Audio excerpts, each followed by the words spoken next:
पाकिस्तानची आंतरराष्ट्रीय कोंडी करायला सुरुवात. पंतप्रधान मोदींचा 13 जागतिक नेत्यांना फोन.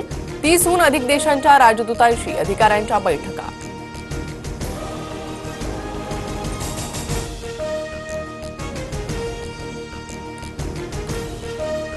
देशाच्या सुरक्षिततेसाठी कडक निर्णय घ्यावे लागतात. सर्व पाकिस्तानींना भारतातून बाहेर काढणार. कुणी अवैधरित्या राहत असेल तर तेही शोधलं जाईल. मुख्यमंत्री फडणवीसांचा इशारा. पहलगाम हल्ल्यानंतर भारतीय यंत्रणा लष्कराकडून सुरक्षा व्यवस्थेचा आढावा सुरू. त्यामुळे संरक्षण मोहिमेचे थेट प्रक्षेपण दाखवू नका. केंद्रीय माहिती आणि प्रसारण मंत्रालयाच्या सर्व माध्यमांना सूचना. संतोष देशमुख हत्या प्रकरणातील आरोपी वाल्मिक कराडला पॅनिक अटॅक. जिल्हा रुग्णालयात डॉक्टरांकडून कराडची तपासणी.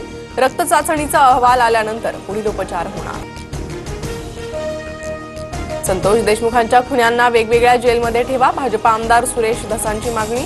बीड जेल प्रशासनाच्या बाबतीत अनेक तक्रारी येत असल्याचा आरोप. तुमच्या मनात जो व्यवसाय असेल तो करा, मात्र तो 2 नंबरवाला नसला पाहिजे, अन्यथा तो टायरमध्येच गेला समजा. अजित पवारांचा कार्यकर्त्यांना इशारा.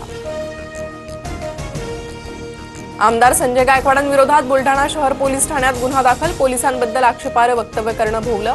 महाराष्ट्र पोलीस अकार्यक्षम. 50 लाख पकडले तर 50,000 रुपयेच दाखवतात.